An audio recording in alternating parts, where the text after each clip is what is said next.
Senators, I want to start off a bit today on a somber and bit of a sad note, but I was thinking a lot this morning and thought it important to sort of bring up and start the day.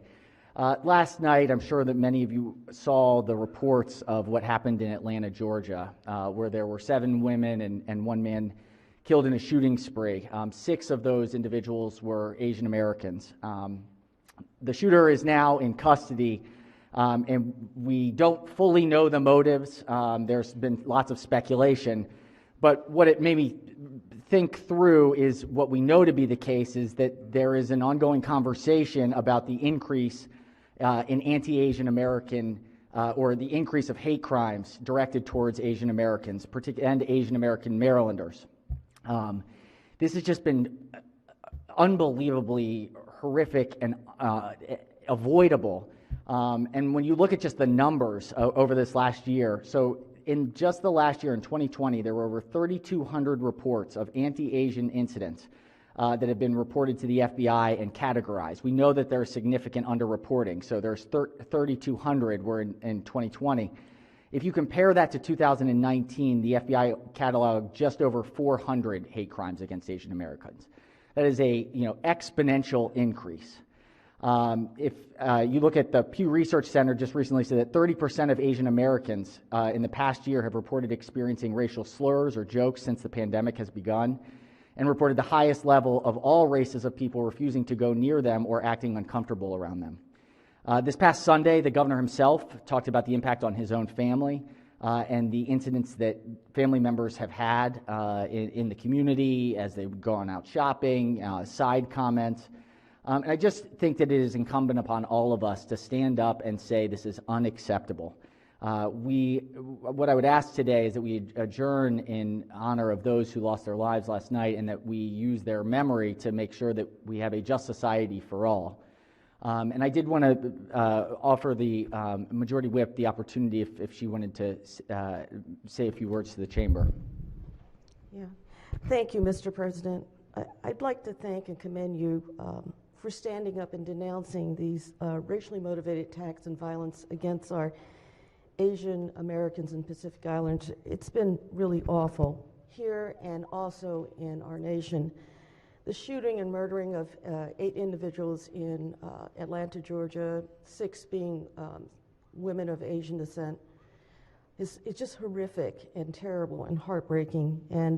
But this is not the only incident, as you mentioned.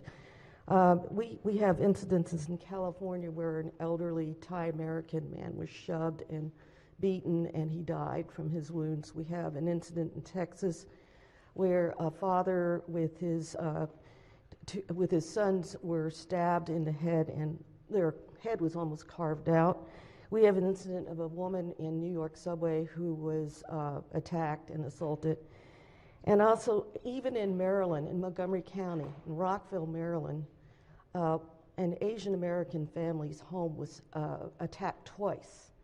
But fortunately, our wonderful Chief Jones and Chief Vogt came to their assistance.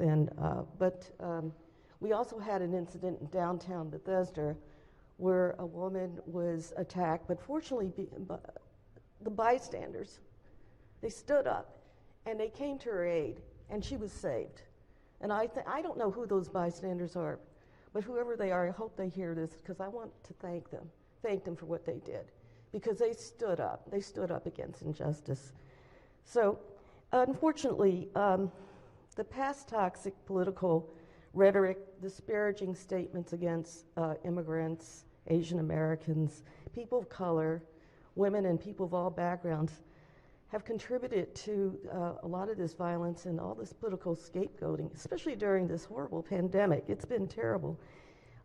Persons in the highest of office in the past have called the COVID-19 Kung flu or the China virus. We are not a walking virus. My family has been in here for 3rd generations.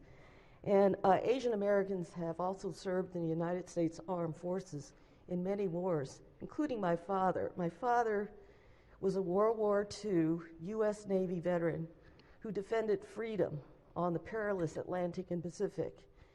And he, like others of Asian descent and people of color, they face overwhelming discrimination.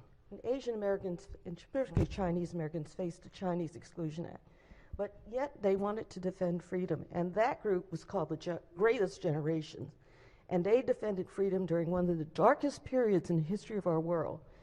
But often our achievements have been marginalized and gone unrecognized, just like a lot of people of color and people from all backgrounds. But you know what? We all built America, and we should all support America through our rich diversity. So I want to say I've never been prouder than serving in Maryland, because Maryland is a great state. And I've never been prouder of my JPR chairman and vice chairman and my JPR colleagues who are here today, who work tirelessly on bills to promote greater justice and address the issue of systemic racism. They fought tirelessly. They worked all night on this. And I thank them for what they are doing. So I'd just like to thank everyone, particularly my wonderful president and my other colleagues too, particularly on JPR, who are standing up against these attacks and racial injustice. And I ask others to join us in fighting injustice so that we can make this a better world for all of us and for future generations. Thank you, Mr. President, for allowing me to provide these remarks. Thank you so much, Madam Majority Whip.